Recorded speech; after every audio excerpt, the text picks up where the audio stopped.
घरको म नोकर्नी त भयो नि। यत्रो घाम लाग्दाखेरि पनि अहिलेसम्म उठेको छैन। यस्ता छन् चालामाला देउरानी भनाउँदा पो।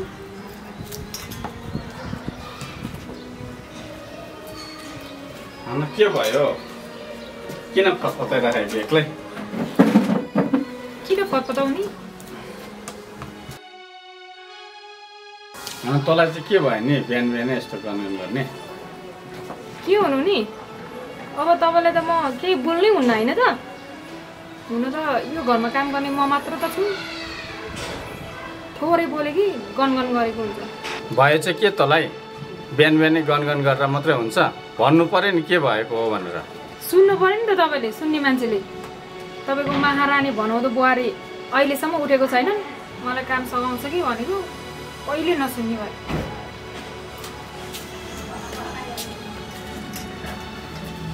बढी चिया पिउन, अहिलेसम्म चिया पिउनु पाएको छैन, धेरै बेर भइसक्यो।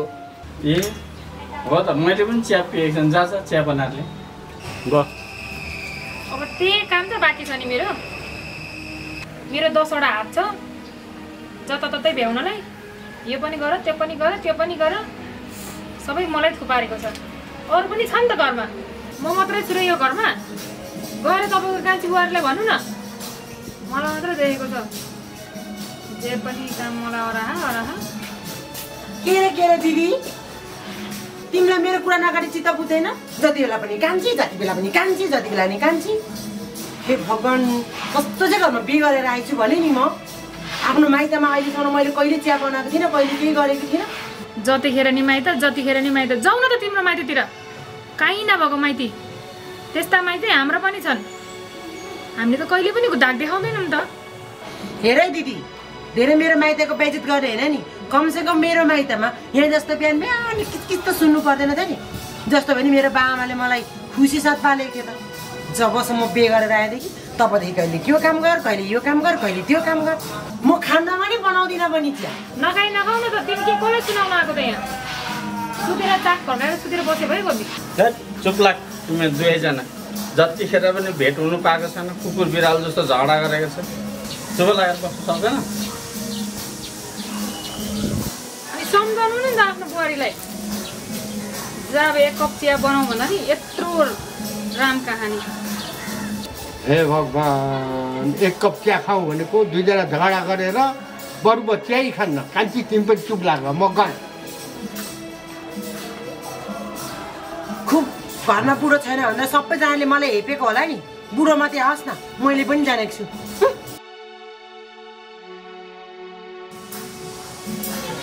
ल तँ पनि चुप लाग। अब खानाहरू बना, नानीलाई स्कुल पठाउनु ढिलो होला। म पनि हिँडेँ।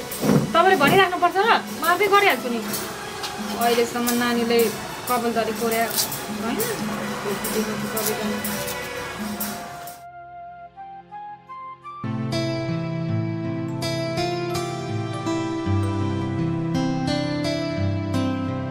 Hello hello. ए अनिसा भन्नु न। ओइ अनु, के छ तेरो हाल खबर? के हुनु र, ठिकै बसिरहेको। तैँले त बिहे गरेर गएपछि त माया मानिस् त। कि तँलाई बिहे गरेपछि साथीभाइ चाहिँदैन हो? ए चुप लागे, नजान्ने कुरा नगर्दा पनि यहाँ बिहान बिहानै दिमाग खराब भइरहेको बेलामा त पनि के भन्छस्? बरु दिमाग खराब भइरहेको कतै भेटेर कुरा गरौँ न यार। धेरै भयो त मन नभेटेको पनि है। ल आइज न त, हामी सधैँ भेट्ने ठाउँमा बसेर कुरा गरौँ ल। ए ल म त्यहीँ आउँछु। माइन्ड पनि फ्रेस गर्नु पर्यो यार। घरमा बिहान बिहानै किचकिच सुन्दाखेरि टाउको दुख्दा। ल राख, मैले राखेँ, त्यतै भेटेर कुरा गरौँ। राख, बाई।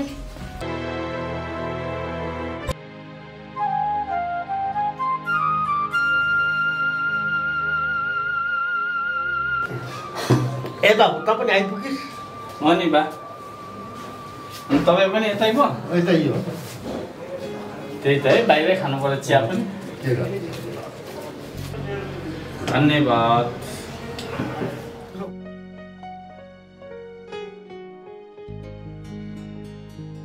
घरमा दुईटा बुहारी छन्, चिया खानु पाइन्छ, बाहिर आएर खानुपर्छ। बाबु के गर्ने?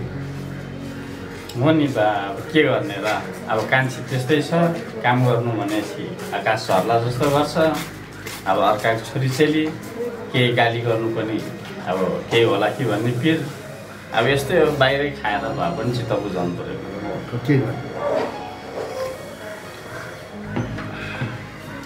अब कान्छी बुहारी सम्पन्न परिवारको सानोदेखि सुखमा हुर्केको हामीले भन्नु पनि भएन के गर्ने हामीहरूको अब भनेर मात्रै भएन अब हप्काउनु पनि भएन उपाउनु पनि भएन त्यही त भनेको बा अब के भन्ने र अब अर्काको छोरीचेलीलाई हप्काउनु पनि भएन अहिले त फेरि अब कानुन पनि महिलाकै लागि नै कडाइ छन् त्यसले गर्दाखेरि अब अर्काको छोरीचेलीलाई के भन्ने र हो बाबु यस्तै हो के गर्ने बरु चिया खाएर यसो हावा खान जाउँ हुन्छ बा लु सकौँ त जाउँ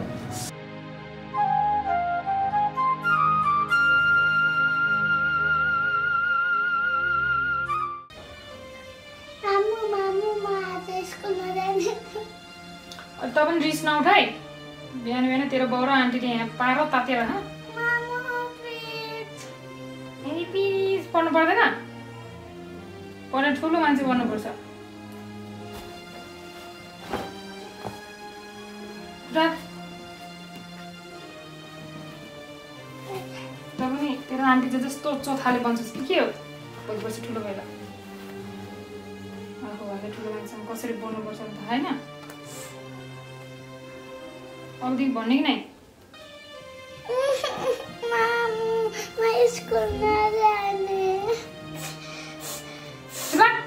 अहिले पढाइदिन्छ अहिले अहिले खाना खा भने खाएनस् त अहिले त्यहाँ टिफिन हालिदिएको छु राम्रोसँग खाने बुझ्यो मान्छे नि बाँस जस्तो बेसी सुकेर है ब्याग पनि कहाँ राख्यो होमवर्क गरेर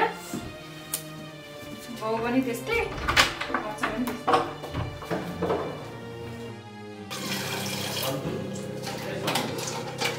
हजुर म यता भित्र किचनमा छु आउनु नि भित्रै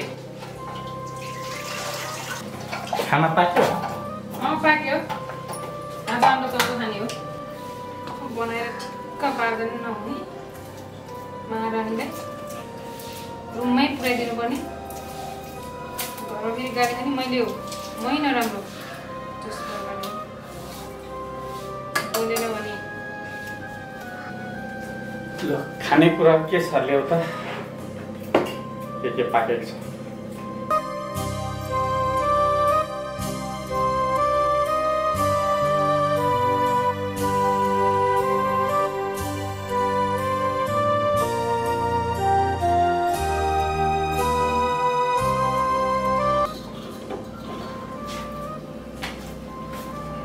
आज चाहिँ मैले खाना बनाएन नानीलाई मात्रै खुवाएँ आज चाहिँ यही चौचौरा अन्डा मात्रै बनाएँ भइहाल्छ नि जे भए पनि खान्नै त हो नि अनि बाले के खानु भयो बा र नानीलाई चाहिँ थोरै खाना बनाइदिएँ त्यही खानुभयो ए कान्छीलाई पनि बोलाउनु पर्छ नि त खाना खानु अब खाना खानालाई पनि निम्तो पठाउनु पर्छ र भोक लागे आफै आइहाल्छ नि बनाएर राखेकै छ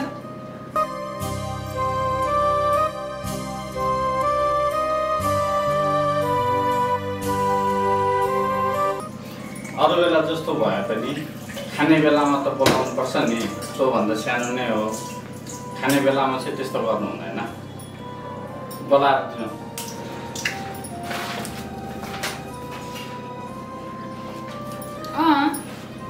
मैले भनेको सुन्यो हो र तपाईँको बुहारीले सानो बच्चा हो र फेरि मैले भनेको नि सुन्छ कति मजाले सुन्ने भएको भन्नु चुप लागेर आफ्नो पेट भर्ने त्यहाँ कसैलाई दया माया देखाएर केही काम छैन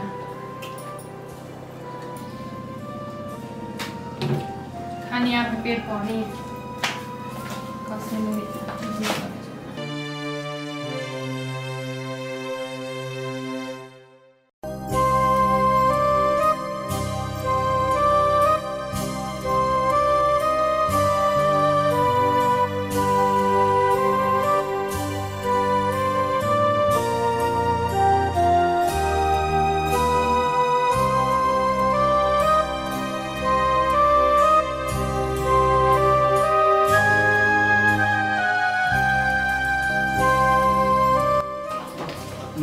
अगाए कान्छीलाई बोलाएर खा म चाहिँ हिँडेँ है। जतिखेर नि कान्छी जतिखेर नि कान्छी।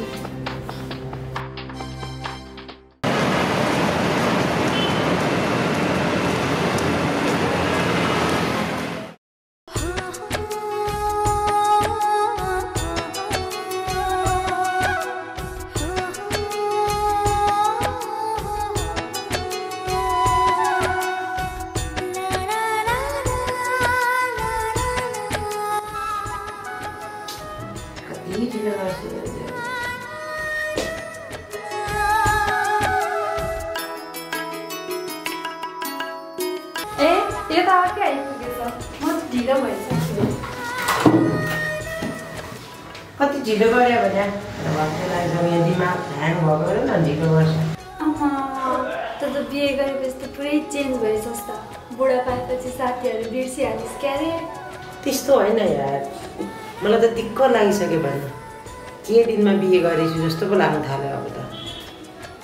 ल किन र त्यस्तो? झन् बिहे गरेपछि त सुख हुन्छ होइन र? बुढाले सबै कुरा पुऱ्याइदिइहाल्छ। मलाई त कहिले बिहे गरौँ मिल्नु भएको छ।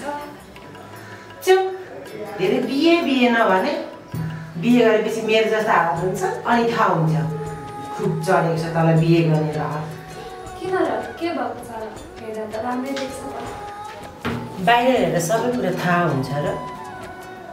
मेरो जेठानी बनाउँदा यति किचकिचे छ नि, जति बेला पनि के मलाई सानो सानो कुरा पाउनु न कि किचिच गरे कि मलाई त देख्नै सक्दैन भन्यो। दिक्क लाग्छ कि कहिले कहिले यार, के दिनमा चाहिँ कुन दिनमा बिहे गरेर आइछु कि त्यो घरमा। खै किन हो एउटा यत्रो सानो न्यु पारेर पनि कहिले के बाहना जहिले डिस्कस मात्रै पर्छ भने त वाक्कै लागिसक्यो अब त। त्यही भएर तँलाई मैले बिहे नगर भनेको। बिहे गर्छस् भने पनि मैले एक्लै छोरा भएकोसँग गरेँ आनन्दै हुने रहेछ। म चाहिँ के दिनमा फसेछु। अनि तेरो बुढाले केही भन्दैन त? अब बुढो घरमा भएको भन्नु, अहिले बुढो कामले गर्दा बाहिर जानु भएको छ, त्यही भएर हो कि। फेरि मेरो ससुरो भनौँ त जति बेला पनि कान्छी बुहारी यो काम गर कान्छी त्यो काम गर कान्छी बुहारी। दिक्क लाग्छ भने जति बेला कान्छी बुहारी भयो छोडिदियो अब यो सब कुरा। अब धेरै पछि भेटेको छ, बरु के खानु भन् न। आज के खानु होला हो? आज दिमाग पनि खराब भएको छ नि, मोड पनि ठिक छैन। मोड ठिक गर्नलाई अनि धेरै पछि भेट्दा छ हान्ने व्यक्ति क्वार्टर हामीर मलाई त मन नै छैन। हे चुप लागे, आज कति पछि भेटेको छ? खाने हो खाने नखाने भन्। ल हुन्छ खाइदिनु। दाइ सुन्नु न,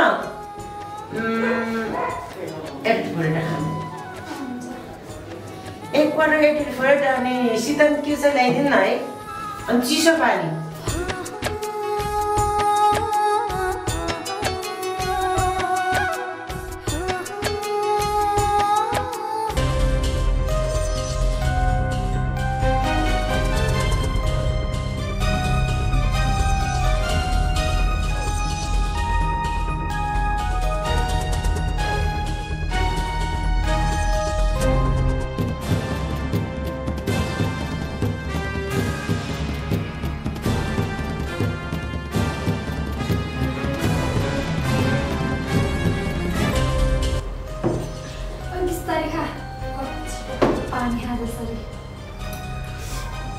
टेंशन से आपको क्या बोले वाला खान से यार इन लोग के अंदर यार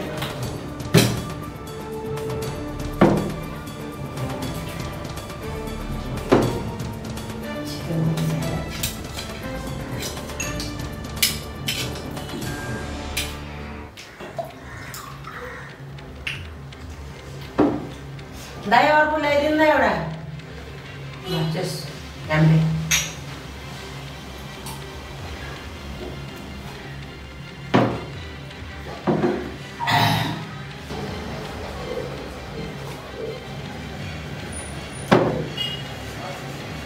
पुरा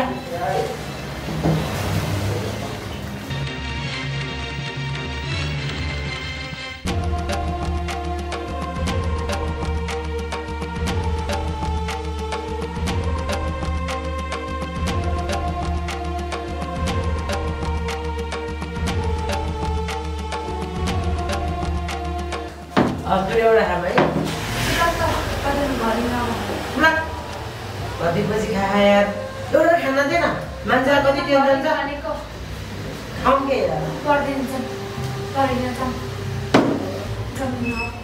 छोड न यार भयो अब जहिले यस्तै गर्छ यार दुवैले पुगेन यार खाने खाना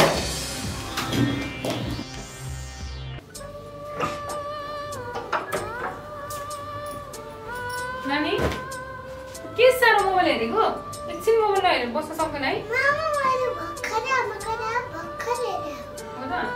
गुड अबदेखि मोबाइल नहेर्ने हस् ठुलो मान्छे बन्नुपर्छ धेरै पढ्नुपर्छ ओके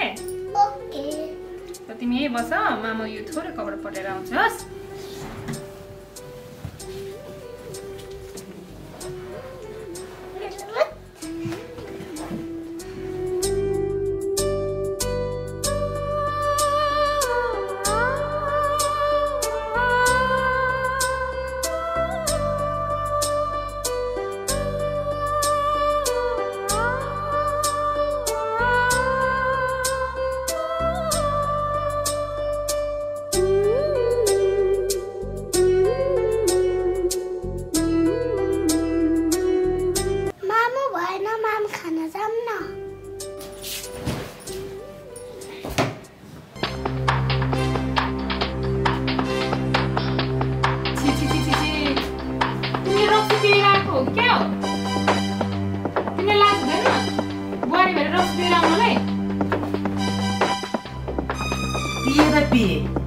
मेरो पैसाले पिए तिमीलाई मागेको छु र के गर्दै चुप आफै गल्ती गर्छ आफै ठुलो गर्छ बुहारी भएर बुहारी जस्तो व्यवहार गर घर परिवार छिमेकीले के भन्छ कपडा लगाएको हेर न कपडा 3 बित्ताको पुरो नलाउनु नि नङ्गै हिँड्नु हेरै देख्छ नि दिदी मलाई धेरै दिन अडिमा राख्न नखोज बुझ्यौ नि मेरो जिन्दगी हो म मेरो तरिकाले दिन्छु तिमीलाई के को टाउको दुखाइ मलाई कसैले अडिमा राखेको मन पर्दैन अझन् मेरो आमा बाबाले त मलाई अडिमा राखेको छैन तिम्रो जिन्दगी तिमीसँग छ तर यो सब तिमी माइतमा हुँदासम्म मात्र हो तर अहिले तिमी आफ्नो बुढाकोमा छौ त्यसैले तिम्रो यो पाराले हो भने तिम्रो इज्जत त भएन हाम्रो इज्जत पनि तिमीले माटोमा मिलाउँछौ हैन मैले खाएर रक्सीले चाहिँ तिम्रो के इज्जत जान्छ हौ के चाहिँ इज्जत छ र कति नै इज्जत भएको जस्तो काहीँ नभएको इज्जत आमा के को हल्ला हो यो के को गन्थन तिमीहरू दुईजना भेटाउनु हुँदैन तपाईँको कान्छी बुहारीको पारा हेर्नु नि त्यहाँ तिमी चाहिँ कता गएर भोगेर आएको बुहारी के हो पारा यस्तो के गरेको कान्छा पनि घरमा छैन त्यस्तो त गर्नु भएन नि कान्छा घरमा नभएर के भयो कान्छा घरमा हुँदा खाने कान्छा घरमा हुँदा नखाने हो मेरो खुसी हो नि अब अघिसम्म त देखान दिदी मात्रै थियो अब तपाईँ पनि थपिनु भयो र जो आए पनि मैले तेर्ने होइन मेरो खुसी हो मेरो लाइफ मलाई कसै रोकटोक गरेको मन पर्दैन बुझ्नु भयो नि तिमी बढी भएको हो तिमीलाई सम्झाउँदा अर्कोतिर तिमीलाई गाली भयो तिमी चुप्पो लागेर मगाएर सुता त हेर न लाज कसैको लाज हुँदैन जेठाजीमा अगाडि तिमी त मगाएर लगाएर हिँड्दैन है के को लाज तिमीलाई पनि लाउन मन लाग्यो लगाऊ न अगाडि लगाएको लुगा किन आँखा लगाउनु थोरै भने लाज सराउनु राख के धेरै मेरो पार नत है अहिले फेरि के अहिले के गर्छु बढीमा बढी हात उठाउन म पनि हेर्छु नि भयो चुप लाग तिमी दुईजना चुप लागेर बस्छ कान्छी तिमी पनि जाऊ आफ्नो कोठामा यहाँ दुनियाँलाई पाउँछ नभए जाऊ कान्छी तिम्रो रुममा गर्छु झन् राम्रो भने आफ्नो दियो घरमा जामा नै छैन झन् निउ पो खोज्छ हो आजसम्म मैले खोजेँ होला तिमी आफैले त खोजेको